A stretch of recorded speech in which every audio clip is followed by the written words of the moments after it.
ओम नमो भगवते वासुदेवाय। ओम नमो भगवते वासुदेवाय। ओम नमो भगवते वासुदेवाय।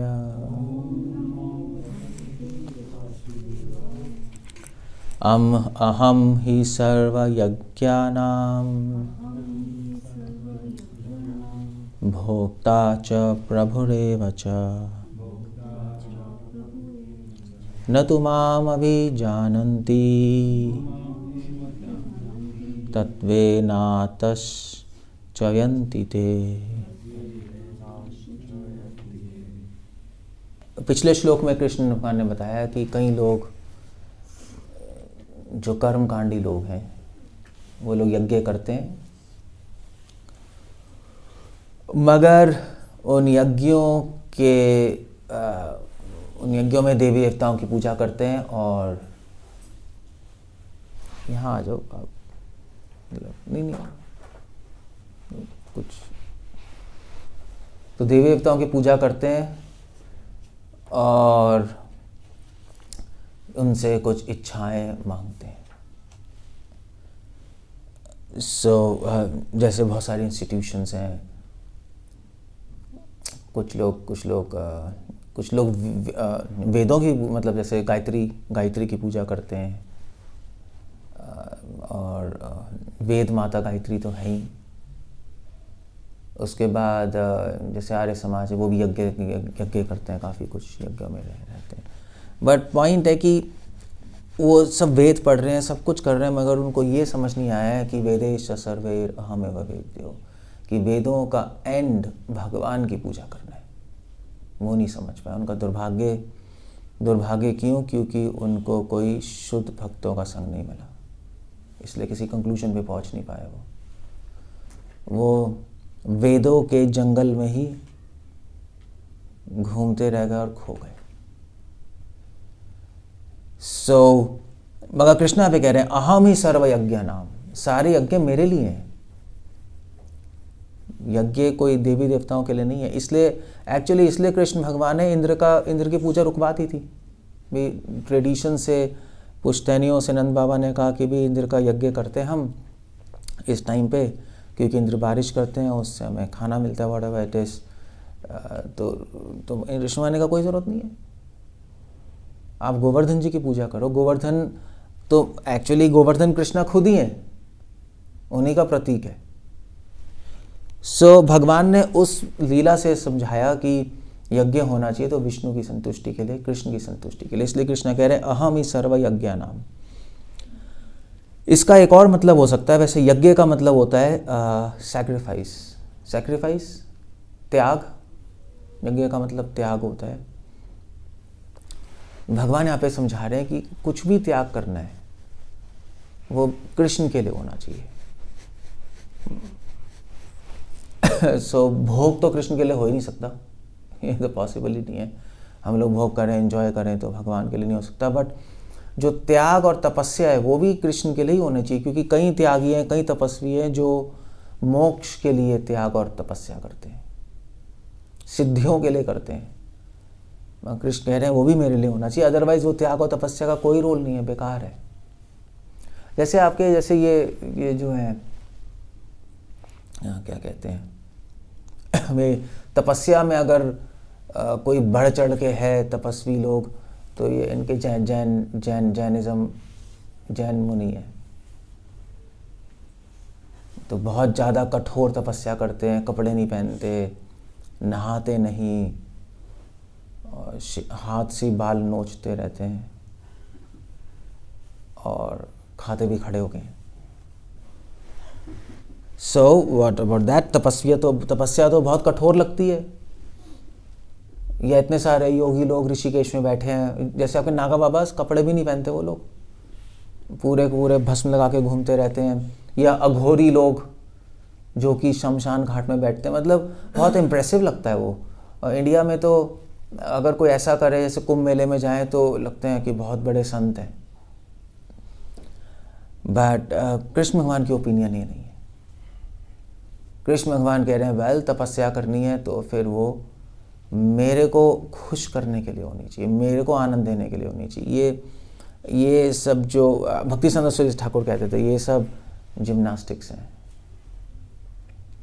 क्योंकि सुखदेव गोस्वामी भी श्रीमद् भागवतम में कह रहे हैं कि वेल अगर कपड़े नहीं पहनने से मोक्ष की प्राप्ति होती तो फिर तो जंगल के सारे बंदरों को मोक्ष की प्राप्ति होती क्योंकि वो कपड़े नहीं पहनते। और अगर फल फूल खाने से मोक्ष की प्राप्ति होती तो फिर तो जितने भी शाकाहारी जानवर हैं उनको तो मोक्ष की प्राप्ति हो जानी चाहिए क्योंकि वो फल फूल खा रहे हैं। तो सुखदेव गोस्वामी ने एक्चुअली बहुत क्रिटिसाइज किया है ऐसे तपस्वियों को, योगियों को। हालांकि सुखदेव गोस्वामी खुद बिना कपड़ों के घूमते थे। सुखदेव गोस्वामी खुद बहुत बड़े वैरागी थे और बिना क्लोथ्स के थे और जंगलों में घूमते थे, बट वो इस मोडालिटी को क्रिटिसाइज कर रहे हैं कि ऐसे करने से कुछ नहीं होगा। तो क्वेश्चन है कि सुखदेव गोस्वामी क्यों कर रहे हैं? वो इसलिए क्योंकि सुखदेव गोस्वामी जानबूझ के नहीं कर रहे, वो समाधि में है, वो ट्रांस में है, वो अवधूत अवस्था में है, वो कोई तपस्या नहीं कर रहे हैं। वो तो भक्ति कर रहे हैं और उसका आउटकम अपने आप ही ऐसा आ रहा है। वो भूल रहे हैं अपने शरीर के बारे में, संसार के बारे में, खाने पीने के बारे में। ऐसे ऋषभदेव जी वो भी ऐसे ही घूम रहे थे पागलों की तरह सिटीज़ में। लोग उन पर पत्थर मार रहे थे, थूक रहे थे, कोई कपड़े नहीं पहन रहे थे, ऐसे ही चले गए थे इधर उधर। तो अब क्या हो रहा है मतलब? तो अब ऐसे भी जो अरहत राजा है उसने ऋषभदेव जी को देखा कि ऐसे कर रहे हैं तो उसने भी करना शुरू कर दिया कि मैं भी कपड़े नहीं पहनूंगा, मैं भी ऐसे घूमूंगा। और वहाँ से फिर एटलीस्ट जो वैष्णवों की जो इंटरप्रिटेशन है कि वहाँ से जैनिज्म शुरू हुआ। वैष्णवों की जो आइडियोलॉजी है, हम लोग ऐसा कहते हैं, भागवतम का मत ही है, वहाँ से शुरू हुआ। मगर वो इमिटेट कर रहा था। ऋषभदेव जी तो नेचुरली उस प्लेटफॉर्म पे थे। मतलब एक बात है खाना नहीं खाना, एक बात है खाना खाना भूल जाना दूसरी बात होती है। कपड़े नहीं पहनना एक बात है, मगर कपड़े पहनना भूल जाना वो दूसरी बात होती है। So lot of difference there. So Krishna कह रहे हैं अहम ही सर्वज्ञ नाम। अगर कोई त्याग करना है, कोई तपस्या करनी है तो वो मुझे खुश करने के लिए होनी चाहिए, अन्यथा वो आसुरी तपस्या, आसुरी त्याग बन जाता है। भगवान कुछ 18 चैप्टर में कह रहे हैं कि वो फिर आप अपने शरीर को क्लेश दे रहे हो। शरीर को क्लेश देना मतलब परमात्मा को क्लेश देना, क्योंकि शरीर भगवान का है। पॉइंट है ना कि आपका नहीं है। जो तपस्वी योगी हैं, ये जो तपस्या त्याग व्याग कर रहे हैं, वो सोच रहे हैं कि शरीर मेरा है, तभी तो खा नहीं रहे, पी नहीं रहे, बैठे हुए हैं।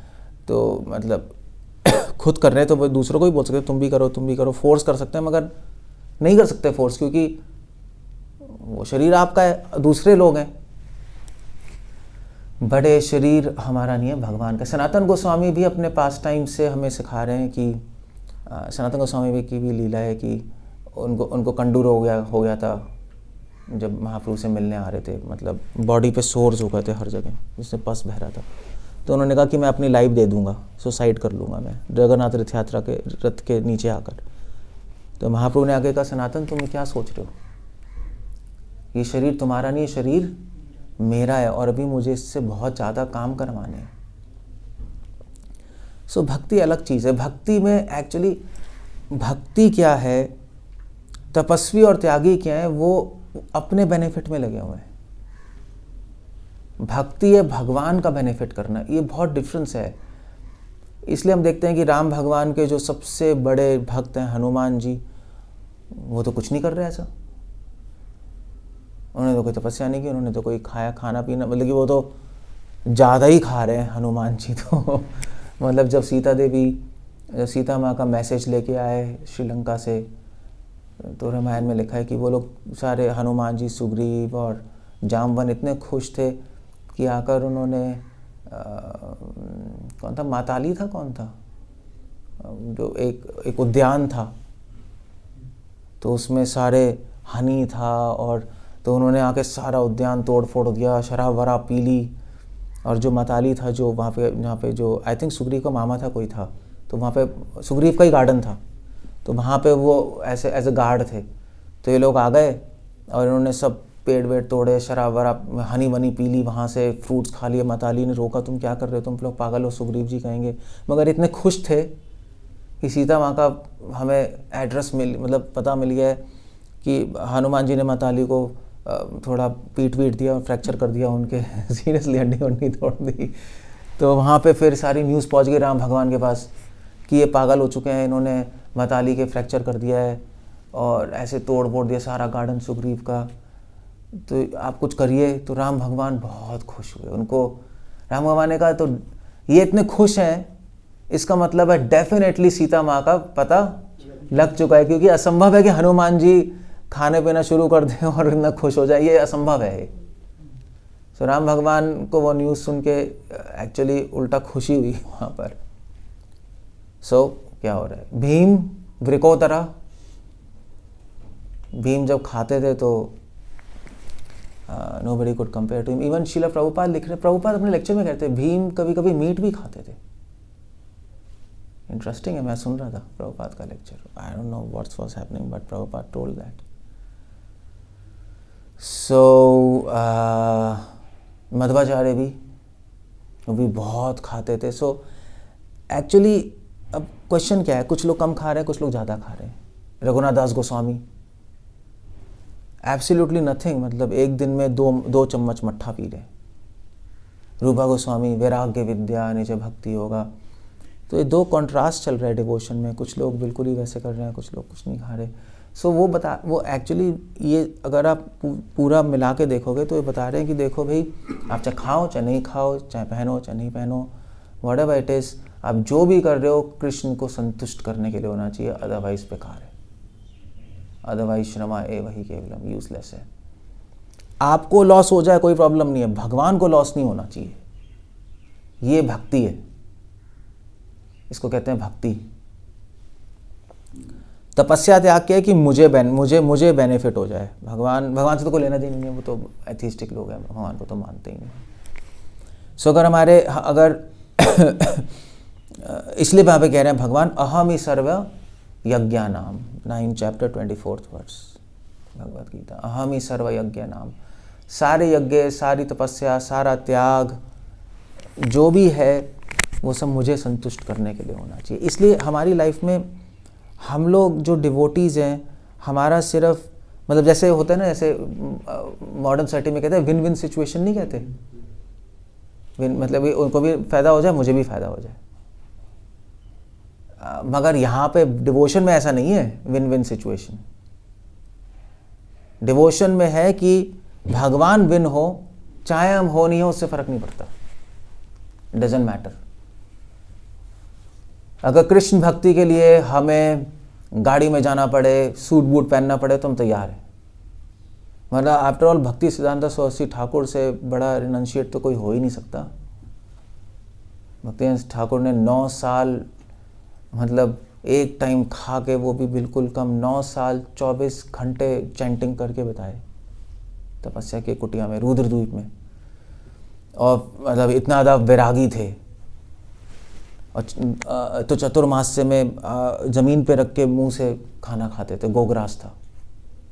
ही वॉज बहुत ज़्यादा बड़े रिनंशिएट त्यागी थे। बट यही व्यक्ति जब उन्होंने गौड़िया मठ शुरू किया, इस्टेब्लिश किया, तो गाड़ी में घूम रहे। मतलब उस टाइम गाड़ी में घूमना बहुत बड़ी बात है।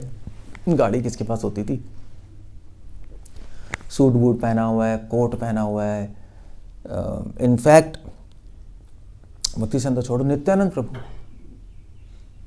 जो कि जब नवदीप में थे तो अवधूत की तरह थे।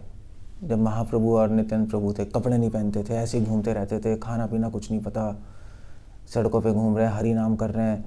और जब महाप्रभु ने संन्यास ले लिया, जब वो वापस आए बंगाल, तो उन्होंने 2 शादी करी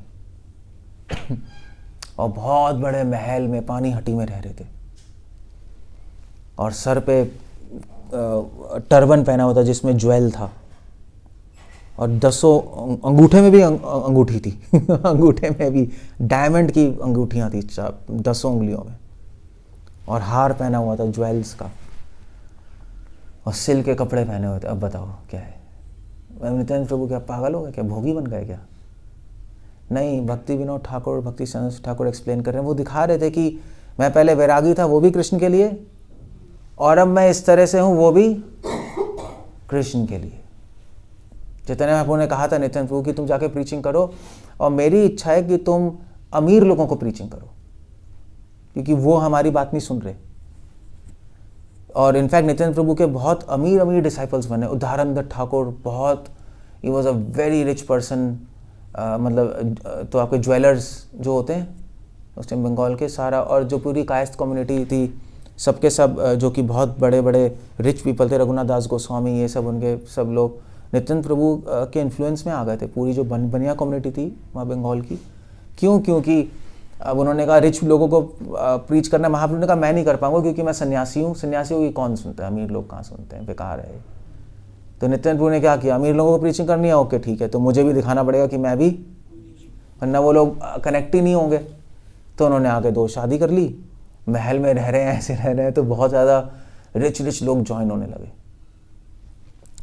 सो उन्होंने वो किया जो रिक्वायर्ड था। इसलिए श्रील प्रभुपाद ने कहा है कि हमारी फिलॉसफी ना त्याग है ना भोग है, हमारी फिलॉसफी है डू द नीडफुल।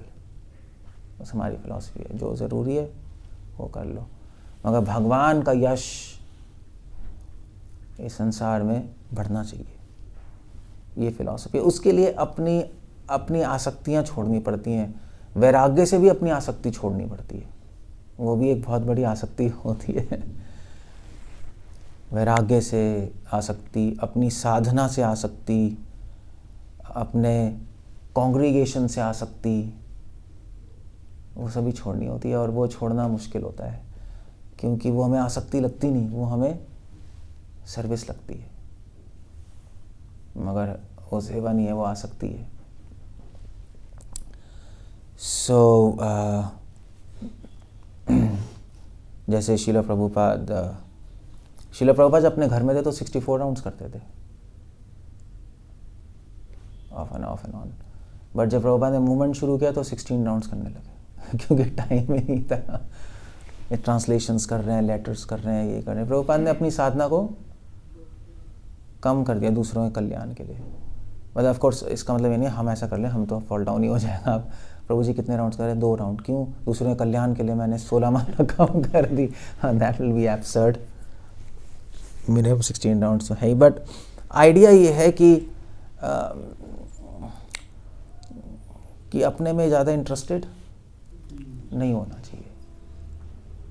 ठीक है, जीवन चलाने के लिए ठीक है, कामस्य न इंद्रिय प्रीति लाभो जीवित यावत्, अपने में ज़्यादा इंटरेस्टेड नहीं होना चाहिए। इनफैक्ट ये मैं अभी सुन रहा था, ये एनीवे चलो छोड़ो। अहम ही सर्वयज्ञ नाम, दैट्स द होल पॉइंट। भोक्ता च प्रभुरेव च, कृष्ण कह रहे हैं मैं सारे यज्ञों का भोक्ता हूँ, सारे यज्ञों को भोग करने वाला हूँ। अब यहाँ पे एक बहुत इम्पॉर्टेंट पॉइंट है जो एक्चुअली श्रील प्रभुपाद भी रेस कर रहे हैं और मध्वाचार्य भी रेस कर रहे हैं कि सारे यज्ञों का भोक्ता मैं हूँ। कृष्णा ये नहीं कह रहे कि सारे भोगों का भोक्ता मैं हूँ। ये बहुत इंपॉर्टेंट पॉइंट है जो मध्वाचार्य रेस कर रहे हैं। भोक्ताराम यज्ञ तपसा वो जो श्लोक है उसके अंदर भगवान इंजॉय करते हैं। भोक्ता मतलब इंजॉयर। किसको इंजॉय करते हैं? भोग को नहीं, सैक्रिफाइस को। भगवान को बहुत अच्छा लगता है जब कोई छोड़ता है चीजें भगवान के प्लेजर के लिए। जब कोई कुछ चीज जब जीव आत्मा अपनी आसक्तियां त्याग करता है, जब जीव आत्मा अब लेट लूज कर देता है, तब भगवान को बहुत अच्छा लगता है। जब हम लोग चीज़ें लेते हैं, प्रतिग्रह करते हैं और रखते हैं अपने पास आसक्तियाँ, तो कृष्ण को अच्छा, he is not that happy, he doesn't like that. तो ये भगवान की नेचर है। भोक्ता मतलब एंजॉयर है ना। जैसे हम लोगों को बड़ा अच्छा लगता है, जैसे मान लीजिए अगर हम किसी पार्टी में जाए तो बड़ा अच्छा लगेगा, हमारा ऐसा है ना। या अगर कोई और मतलब आपको कुछ दे कुछ चीज़ तो आपको बड़ा अच्छा लगेगा, आपको पैसे दे या मान दे तो बड़ा अच्छा लगता है। हमारा उल्टा है। कृष्ण को तब अच्छा लगता है जब कोई डिवोटी जो कोई डिवोटी दिखाता है कि मुझे मान नहीं चाहिए, मुझे आसक्ति नहीं चाहिए, मुझे चीज़ें नहीं चाहिए, जो भी है मैं आपकी सेवा के लिए लूँगा, दैट्स ऑल। सो तभी तो महाप्रभु ने कहा वैराग्य विद्या नीचे भक्ति होगा। भक्ति का क्या कहते हैं, ऑर्नामेंट कैसे कहेंगे, भक्ति का आभूषण है वैराग्य। मगर वैराग्य वैष्णव वैराग्य, शुष्क और मरकट वैराग्य नहीं, वो भी डिफरेंस है। हमारे आपसे वैराग्य क्या है, हमारे आपसे वैराग्य वो है कि हम वो हर चीज़ छोड़ते हैं जो भक्ति में रुकावट है, बस ये वैराग्य है। भक्ति में रुकावट नहीं, हम नहीं छोड़ते, ये हमारा वैराग्य है, बस दैट्स ऑल। हम वो छोड़ देते हैं, चाहे हमें कितनी अच्छी लगती हो, चाहे वो कितनी हमें यूज़फुल लग रही हो, हम छोड़ देते हैं अगर भक्ति में रुकावट है। और जो चीज़ भक्ति में रिक्वायर्ड है हम उसको कभी भी नहीं छोड़ेंगे, जो भक्ति बढ़ाएगी हमारी और दूसरों की स्पेशली। सो इसलिए कृष्णा कह रहे हैं मैं इन्जॉय करता हूँ, मगर तुम्हें समझना पड़ेगा मैं किस चीज़ को इन्जॉय करता हूँ। ये बात है ना, अभी हमारे मास्टर किस चीज़ को लाइक करते हैं वो भी तो समझना पड़ेगा, वरना हम सेवक किस बात के हैं, खुशी नहीं होंगे वो। सो कृष्ण को बहुत अच्छा लगता है जब कोई सैक्रिफाइस करता है, जब कोई दूसरों अपना स्वार्थ छोड़ के दूसरों के लिए काम करना शुरू करता है। इनफैक्ट स्पेशली उनको डिवोशन में लाना वो मुश्किल है। दूसरों को भक्ति में लाना सबसे मुश्किल काम है दुनिया का। मतलब दूसरों को पैसे देना तो बहुत आसान है, थोड़ा बहुत आपने भीख में दे दिया। खाना देना वो भी बहुत आसान है, क्या आप खाना बना लो दे दो। वो भी दान आदमी तब करता है जब उसके पास खुद की सेविंग हो, वरना कोई नहीं करता। ऐसा कोई मैंने देखा ही नहीं जो सेविंग ने फिर भी दान कर रहा है, कोई नहीं करता, क्योंकि इतना साहस ही नहीं है। और पैसे दे देंगे, जब बहुत ज़्यादा पैसे होंगे थोड़े बहुत पैसे बांट के आ जाएंगे, बड़ा अच्छा लगेगा, मैंने बहुत अच्छा काम किया है। एक्चुअली क्या अच्छा काम किया आपने, कुछ नहीं किया। अपने को सिक्योर करके and now you are helping others, that's okay. किसी को हेल्प नहीं करने से तो बहुत अच्छा है, बट अल्टीमेटली कुछ नहीं हुआ।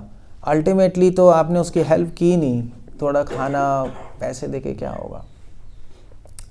अल्टीमेट हेल्प है कि उसको अपने पिता से मिला दो, कृष्णा, उनको भक्ति देना, क्योंकि वो इटर्नल हेल्प है। ये सारी तो छोटी मोटी हेल्प है, और हेल्प है भी नहीं एक्चुअली कलयुग में, क्योंकि आप किसी को खाना और पैसे दोगे तो वो क्या करेगा, फिर पाप करेगा। और किसी को पैसे दोगे क्या करेगा, गरीब को शराब खरीदेगा डेफिनेटली, रात को शराब पिएगा, कुछ नहीं करेगा आपके पैसों से, कुछ नहीं करता वो। और आप किसी को खाना वाना दे दो कि पैसे नहीं देंगे हम, चलो शराब ना पिए, ऐसे होता है ना। खाना वाना दे देंगे तो क्या करते हैं गरीब लोग, या तो फेंक देंगे, फेंक देते हैं, नहीं लेके फेंक देते हैं, मैंने देखा था एक बार। या खाना लेते हैं, थोड़ा बहुत खा लेते हैं, और फिर उसके बाद सोचते हैं चलो भाई ठीक है अब तो एनर्जी आ गई, अब चोरी करते हैं। यही होगा और क्या होगा, माइंड तो खराब ही है। सांप को दूध पिलाओगे तो क्या होगा, जहर बढ़ जाएगा उसका, समझे। That's a whole point. So अहम ही सर्वज्ञ नाम भोक्ता, भगवान किस चीज़ को एंजॉय करते हैं वो समझना ज़रूरी है। कुछ चीज़ों को एंजॉय नहीं करते भगवान, वो भी समझना ज़रूरी है। कृष्ण को बिल्कुल अच्छा नहीं लगता अगर हम एंजॉय करें तो भगवान को, मतलब हम एंजॉय मतलब इंडिपेंडेंटली एंजॉय करें। अगर हम सेल्फिश हों, भोग करें, तो भगवान को बिल्कुल अच्छा नहीं लगता। कृष्ण कहते हैं तुम एंजॉय करना मेरे साथ करो ना। प्रभुपाद से पूछा था एक बार, Prabhupada what is Krishna consciousness, Chittakirti Prabhu बता रहे थे, कोई रिपोर्टर आए तो प्रभुपाद ने कहा एंजॉय। प्रभुपाद ने सिर्फ कहा कृष्णा कॉन्शियसनेस मीन्स एंजॉय। तो सारे डिवोटीज सोच रहे थे ये क्या आंसर है, ये क्या आंसर है, एंजॉय मतलब। तो प्रभुपाद ने बाद में कहा एंजॉय विद कृष्णा। कोई मना नहीं कर रहा आप एंजॉय मत करो, मगर भगवान के साथ करो। भगवान को एंजॉयमेंट दोगे तो आपको रियल एंजॉयमेंट मिलेगी। भगवान को एंजॉयमेंट नहीं देंगे तो उस एंजॉयमेंट में भय होगा और अल्टीमेटली दुख होगा। सो भगवान तो हमारे बेनिफिट के लिए कह रहे हैं कि मैं इस चीज़ को एंजॉय करता हूँ, उनको क्या लेना देना है, उसमें हमारा ही फ़ायदा है। जैसे माता पिता कहते हैं बच्चे से कि अगर तुम पढ़ोगे तो हमें बहुत बड़ा अच्छा लगेगा, है नहीं? तो अब उनको तो कोई फ़ायदा नहीं हो रहा पढ़ने से, वो तो बच्चे को ही फ़ायदा हो रहा है। उसी के लिए बोल रहे हैं कि तुम पढ़ोगे तो हमें बहुत अच्छा लगेगा, उसी के बेनिफिट के लिए। उनको तो कोई लेना देना ही नहीं है पढ़ने से, उनको तो कुछ भी नहीं मिल रहा।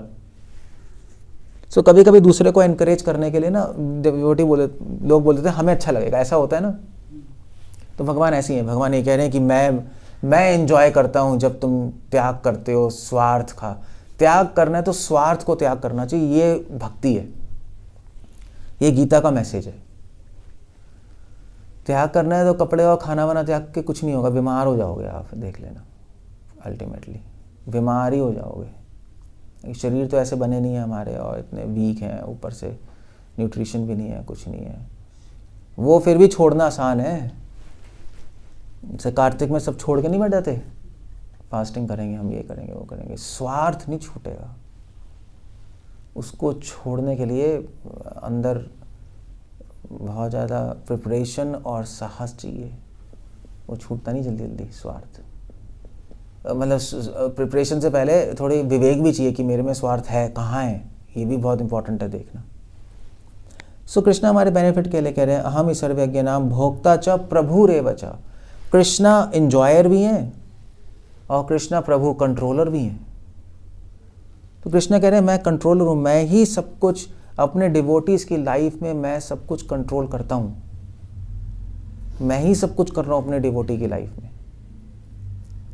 चाहे उसको हैप्पीनेस देना, चाहे उसको दुख देना, चाहे उसको पनिशमेंट देना, वो मैं ही कर रहा हूँ कि इसे जल्दी जल्दी जल्दी वो ठीक होके मेरे पास आ जाए। अब जो जितना बीमार होता है उतना ही क्रिटिकल ट्रीटमेंट चाहिए होता है नहीं होता है? जो ज़्यादा बीमार है वो आईसीयू में चला जाएगा। तो कलियुग के लोग बहुत बीमार हैं, इसलिए हमारे साथ थोड़ा सा ना एक भगवान को एक अच्छी प्लानिंग करनी पड़ती है, अदरवाइज हम लोग कलियुग के लोग ना बहुत ज़्यादा एक्सपर्ट हैं भगवान की प्लानिंग को चौपट करने में।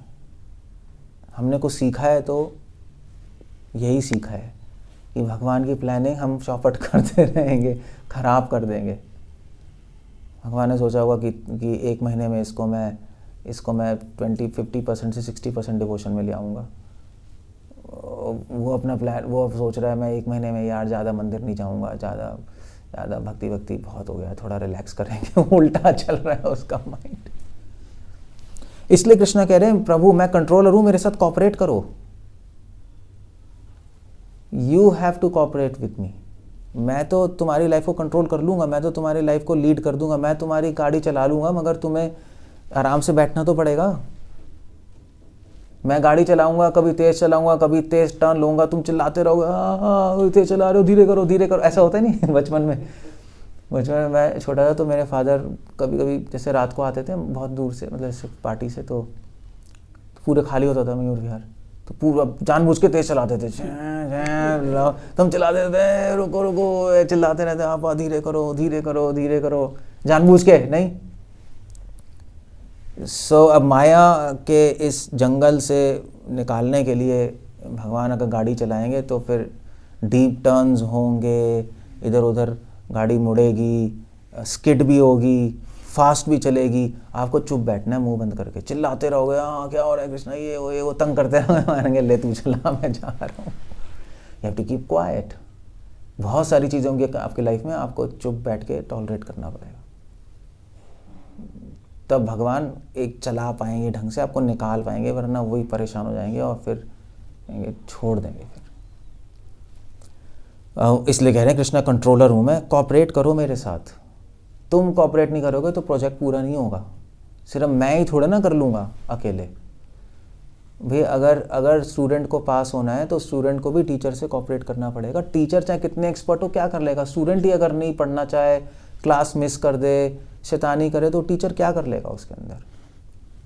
इसलिए उपनिषदों में लिखा है कि गुरु ऐसे मंत्र क्या है वो, सहना भुनक्तु,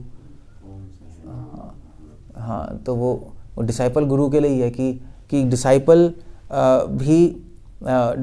को भी ब्लेसिंग्स मिले और गुरु को भी ब्लेसिंग्स मिले। और फिर बाद में लिखा है उस मंत्र में एंड में कि दोनों में कभी लड़ाई ना हो। ये भी लिखा है। गुरु और शिष्य में लड़ाई भी हो जाती है, वो आपको नहीं पता, मगर 25 साल बाद पता लगेगा क्या होगा, जब आप भी बहुत इंटेलिजेंट हो जाओगे और आपके भी प्रीचिंग में बहुत सारे लोग जुड़े होंगे, तब फिर असली गेम शुरू होता है। अभी कुछ नहीं होगा, अभी तो दैट्स ओके। सो इसलिए वेदों में लिखा है कि लड़ाई ना हो, दोनों साथ मिलके चलें। तो दोनों को कोऑपरेट करना पड़ता है। गुरु कहेगा, स्टूडेंट को फॉलो करना है, स्टूडेंट भी अपनी प्रॉब्लम्स गुरु को बताएगा, गुरु गाइड करेगा और फिर उसको फॉलो करना पड़ेगा, है नहीं? गुरु का भी ऑर्डर करेगा, उसको मानना पड़ेगा, तब जाके प्रोजेक्ट पूरा होगा। तभी कृष्णा कह रहे हैं, मैं कंट्रोलर हूं, मगर तुम्हारी इच्छा के बिना मैं तुम्हें कंट्रोल नहीं कर पाऊंगा। ये बहुत इंपॉर्टेंट पॉइंट है। जड़ वस्तुओं को तो कंट्रोल कर लूंगा मैं, क्योंकि उनकी तो अपनी इच्छा है नहीं। एनिमल्स को भी कंट्रोल कर लूंगा, क्योंकि उनकी भी फ्री विल इतनी मतलब ज़्यादा, मतलब कोई ऐसा नहीं है कि वो खुद सोच पाए। ऑलमोस्ट नहीं के बराबर है उनकी फ्री विल, स्वतंत्र इच्छा। मगर तुम्हें कंट्रोल करने के लिए तुम्हारी इच्छा पे डिपेंड करता है। अगर तुम्हारी इच्छा नहीं होगी मुझसे कोऑपरेट करने की, तो मैं तुम्हें कंट्रोल नहीं कर पाऊंगा। अब आप कहोगे भगवान तो सब कुछ कर सकते हैं, कुछ भी कर सकते हैं, हमें कर ले कंट्रोल। नहीं, भगवान के लिए क्या असंभव है? कर सकते हैं, but the point is Krishna controller है, मगर कृष्णा तानाशाही नहीं है। वो नहीं बनना चाहता है टायरेंट समझते हो ना, टायरेंट, तानाशाही, डिक्टेटर नहीं बनना चाहते। भगवान कहते हैं मैं तो कर सकता हूँ, मैं तो 1 सेकंड में कर दूंगा। मगर फिर तुम कहोगे मैं डिक्टेटर हूँ। मैं ऐसा नहीं बनना चाहता। मैं तो एक लविंग मास्टर बनना चाहता हूँ। सभी ऐसा बनना चाहते नहीं। कौन डिक्टेटर बनना आता है? हम भी तो बनना चाहते हैं कि हम एक लीडर बने जिससे सब हमें प्रेम करें। हमारी भी तो इच्छा ये रहती है। कोई ऐसा लीडर बनना आता है कि सब हम पे बोलें कि ये गंदा है, ये हमें दबाता है, ऐसा तो कोई नहीं बनना चाहता। कृष्णा भी ऐसी हैं। सो कृष्णा कह रहे हैं हाँ ठीक है, I am controller, but you have to be with me. मतलब मैं तुम्हारा हाथ पकड़ूंगा, मगर तुम्हें भी मेरा हाथ पकड़ के रखना है। वैसे मेले में नहीं होता, मेले में माँ अपने बच्चे का हाथ पकड़ के रखती है, तो बच्चा भी तो टाइट से पकड़ के रखता है, तब फिर वो साथ चलते रहते हैं। तो इसलिए कृष्णा कह रहे हैं प्रभुर एवच, मैं एंजॉयर हूँ, कंट्रोलर हूँ। अब ये बात है ना कि अगर ये आप नॉन डिवोटीज अगर ये पढ़ेंगे तो वो कहेंगे गंदे हैं कृष्णा। नहीं, तभी तो क्रिश्चियन गॉड को गंदा मानते हैं वो लोग। क्रिश्चियन गॉड कंट्रोलर है, टायरेंट है, तानाशाही है, कंट्रोल करते हैं, सरेंडर करवाना चाहते हैं। मतलब बहुत एथीस्ट नास्तिकों के माइंड में बहुत बड़ा पॉइंट रहता है कंट्रोलर, दिस इज बैड। आप अमेरिका में ये नहीं बोल सकते कि सरेंडर टू गॉड, वो सुनते नहीं। सरेंडर नहीं है, गंदी चीज़ है ये वो। आप तो इसलिए लोग बोलते हैं you have to become friend of God. तो हाँ ठीक है, फ्रेंड बन सकते हैं। सरेंडर नहीं सुनते बोलो, but that's a problem. Problem तो वही है कि सरेंडर ही करना पड़ेगा हमें, बट परफेक्ट मास्टर को सरेंडर करना अच्छा है। इम्परफेक्ट मास्टर को सरेंडर करना वो बुरा होता है, वो कोई नहीं कह रहा। सुभोक्ता च प्रभुरेव च न तु माम अभिजानन्ति। कृष्णा कह रहे हैं कि मुझे, लेकिन मैं सबकी हेल्प करता हूँ, मैं सबको गाइड करना चाहता हूँ। भगवान खुद कह रहे हैं मैं सबको गाइड करना चाहता हूँ, मैं सबको हैप्पीनेस देना चाहता हूँ, मेरी तो इच्छा यही है। मगर लेकिन न तू माम अभिजानन्ति, मगर मुझे कोई जानता नहीं है। अभिजानन्ति तो मैंने बताया था, अभिजानन्ति का मतलब क्या है? क्या मतलब है? जानन्ति मतलब जानना, और अभी मतलब अभी इस मोमेंट में अभी। तो कृष्णा कह रहे हैं न तू माम अभिजानन्ति, मुझे लोग जान नहीं पाते, उस मोमेंट में कंफ्यूज्ड रहते हैं और मुझे समझ नहीं पाते लोग। वेद पढ़ने वाले भी समझ नहीं पाते, जिस मोमेंट में वो वेद पढ़ रहे हैं, शास्त्र पढ़ रहे हैं, वो भी नहीं समझ पाते। न तू माम अभिजानन्ति, और जो भगवान कृष्ण को नहीं जानता और जो फैक्ट नहीं जानता, वो हमेशा परेशान रहेगा। जो ये नहीं जानता कि भगवान को आनंद देना है, भगवान एंजॉयर है, वो कंट्रोलर है, वो माइंड में परेशान रहेगा। बाहर से शायद परेशानी नहीं दिखाई दे, बाहर से तो चलो नॉर्मली दिखाई देगा वो, मगर अंदर से डर, अंदर से क्रोध और द्वेष ये चलता रहेगा। अब वो अंदर क्या हो रहा है वो तो किसी को दिखाई नहीं देता, नहीं, वो तो बाहर से तो चलो आप कितने क्या कहते हैं वो, कहते हैं बाबू बाबू कहते हैं बाबू बन जाओ, बट अंदर से प्रॉब्लम है। तत्वेना, तो क्या होगा ऐसे लोगों का? तत्वेना तस चिवंती थे। चिवंती मतलब गिर जाना, उनका फॉल डाउन हो जाएगा, वो गिर जाएंगे। तो बड़े बड़े वैदिक पंडित वाले, बड़े बड़े ये जो यज्ञ करने वाले इंस्टीट्यूशंस, ये सब अल्टीमेटली गिर जाएंगे। ये सब अल्टीमेटली जन्म मृत्यु में दोबारा से फंस जाएंगे, निकलने नहीं वाले जन्म मृत्यु से। कृष्ण को जो निग्लेक्ट करेगा वो आगे नहीं बढ़ सकता। बस ये एटलीस्ट वैष्णव फिलॉसफी तो यही कहती है। मोगा आशा मोगा कर्माना, उसके सारे कर्म, सारी आशाएं, सारा ज्ञान, सब कुछ फेल हो जाएगा। जो चाहे वो कितना ही बड़ा तपस्वी क्यों ना हो जाए, कितना ही बड़ा योगी क्यों ना हो जाए, वो फेल होगा ही होगा। जो कृष्ण को रिकॉग्नाइज, जो नहीं मानेगा, जो उनकी सेवा नहीं करेगा, उनसे प्रेम नहीं करेगा, उनके अंडर नहीं रहेगा, वो इस संसार में भवसागर में खो जाएगा।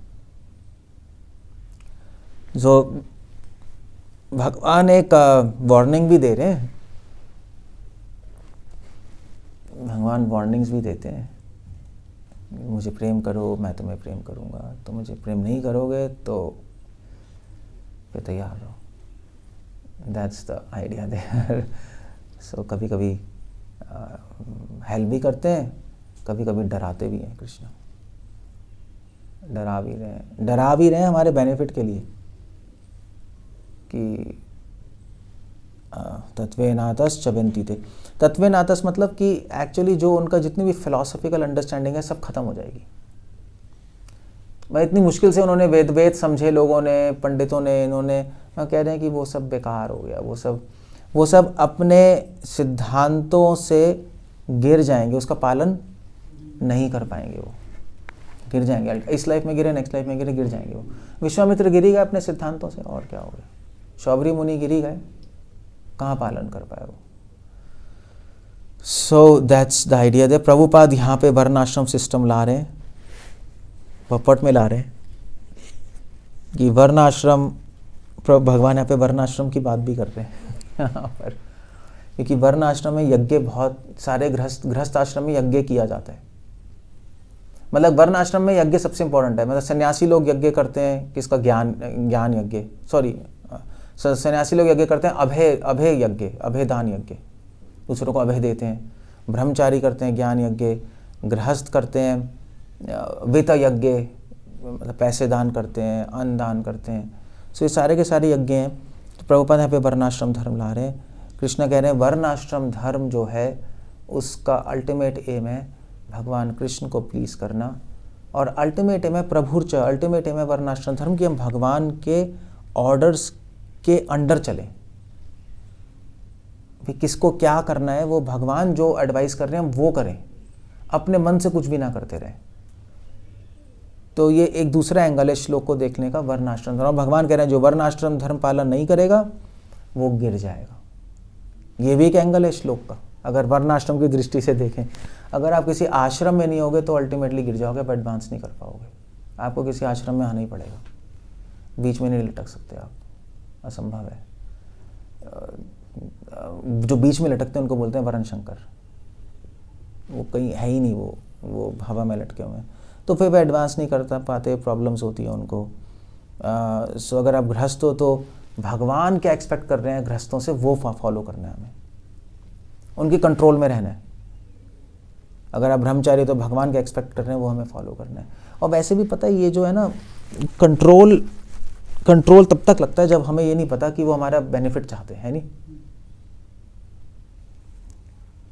तब तक कंट्रोल लगता है। जैसे बच्चों को लगता है पापा हमें डरा के रखते हैं, ऐसा होता है नहीं, ओ भैया वो है। मैं जब बड़े आते तो लगता है कि हमारे दोस्त ही हमारे फ़ायदे के लिए कह रहे थे, हमारे वेल विशर हैं। तो जब तक कोई व्यक्ति हमें समझ नहीं आता ना कि हमारे बेनिफिट करना आता है, तब तक हमें लगता है कि हमें कंट्रोल कर रहा है। जब समय आता है कि हमें बेनिफिट कर रहा है तो कंट्रोलर नहीं रहता, फिर तो फ्रेंड बन जाता है नहीं। तब फिर फ्रेंड बन जाता है, जब समझ आ जाता है कि ये भगवान हमारा बेनिफिट चाहते हैं, वरना में डर लगता रहेगा कि हाय भगवान ऐसा कर देंगे, ऐसा कर देंगे, ये कर देंगे, क्या होगा, फिर क्या होगा। वो फिर एक क्या कहते हैं, भगवान से संबंध बनाने में मज़ा नहीं आएगा, डर आएगा उसके अंदर, वो एक प्रॉब्लम है।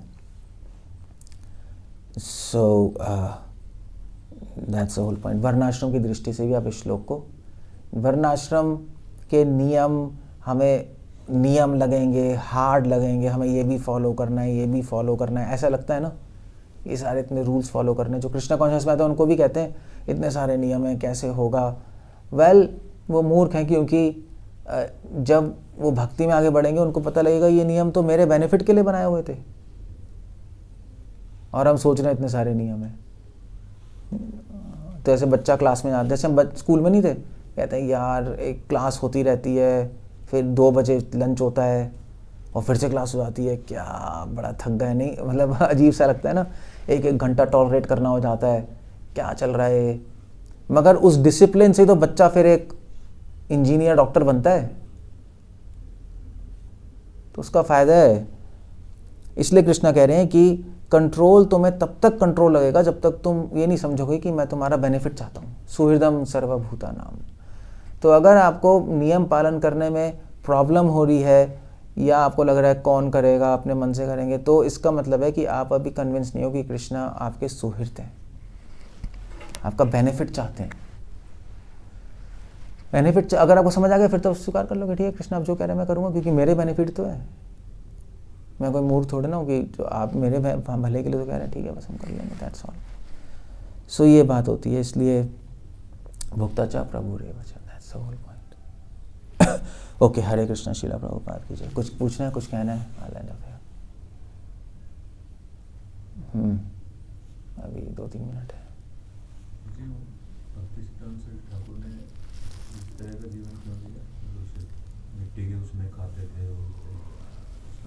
उन्होंने पहले किया था क्योंकि वो थोड़े वैरागी थे, और भक्ति विनोद ठाकुर ने बाद में जब वो तपस्या कर रहे थे, भक्ति विनोद ठाकुर ने लेटर भी लिखा था कि तुम अपने ज्ञान और वैराग्य में खो मत जाना, मायापुर धाम और चैतन्य महाप्रभु की सेवा करो। उनको लिखा भी था भक्ति विनोद ठाकुर ने भक्ति सिद्धांता को। उनकी नेचर थी वैराग्य, ब्रह्मचर्य, उनकी नेचर थी अपनी। बट उन्होंने फिर ये भी दिखाया कि मैं इससे भी आसक्त नहीं हूँ।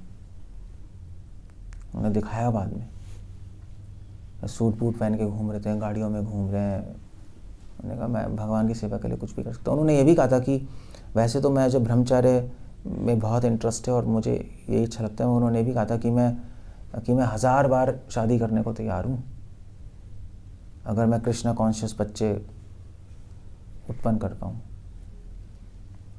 मगर उसकी श्योरिटी नहीं है, इसलिए शादी नहीं कर रहा क्योंकि भगवान के बच्चा डीमन बन गया था। अपनी अपनी नेचर है, दैट्स ऑल।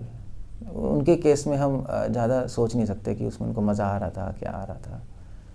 वो तो वैकुंठ से ही आते हैं ना, तो वो लीला, मुझे लगता है कि वो लीला करके दिखा रहे थे कि इतना वैराग्य होके भी बाद में उन्होंने छोड़ दिया।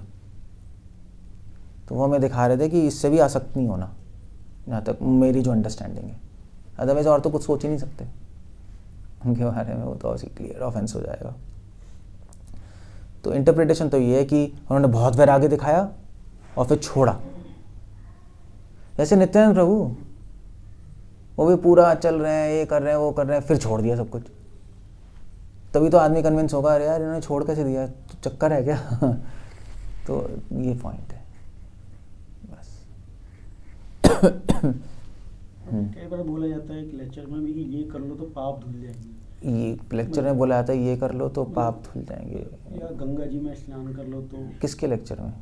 कई जगह सुनते हैं और लो तो ये बड़ा लॉजिकल लगता है, जो गलती की है उसका पनिशमेंट तो मिलना चाहिए। ये क्या लॉजिक हुआ कि अब ये करो तो गलत है।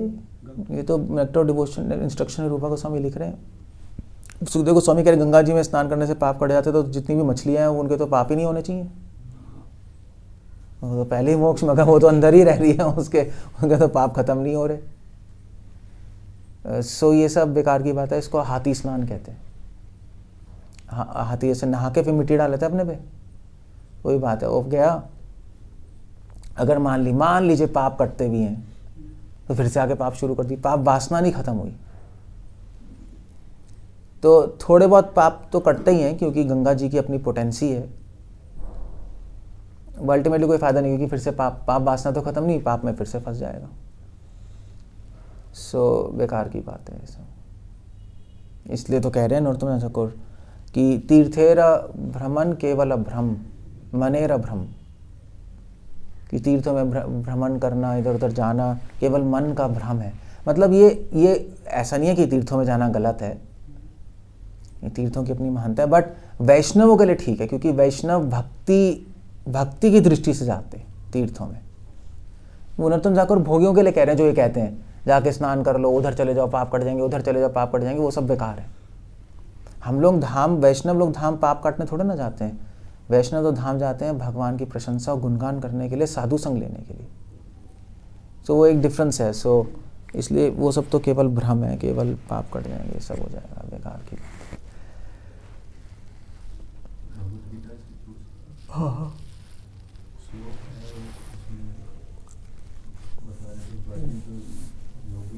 सही समय पे टाइम होता है, इस तरीके से सही स्थिति में शरीर छोड़ता है मोक्ष को प्राप्त। लेकिन जो योगी इतना सिद्ध नहीं होते, उनका संयोग वैसी डिपेंड करता है। अगर संयोग से उस टाइम शरीर छूट गया तो डिपेंड करता है। योगी अगर टाइम पे छोड़े तो होगा, नहीं होगा नहीं होगा। बस सिद्ध योगी का तो हो ही जाता है मोक्ष। फिर मुझे इसमें एक प्रॉब्लम ये भी है ना, हर सेकंड कोई ना कोई मर रहा है।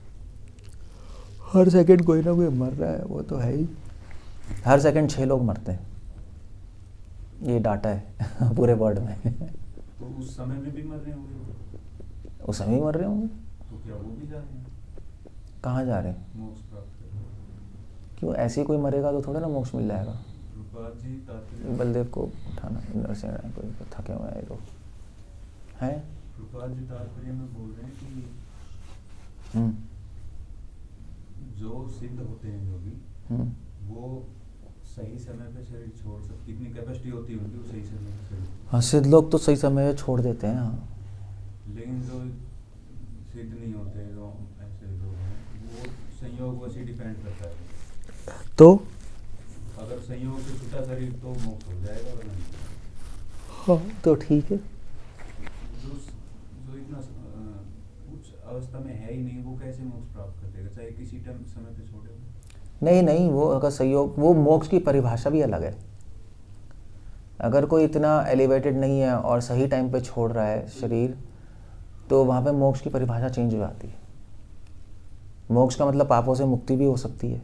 उसको पापों से मुक्ति हो जाएगी, अगले जन्म में उसको अच्छा बर्थ मिल जाएगा और कंटिन्यू करने के लिए।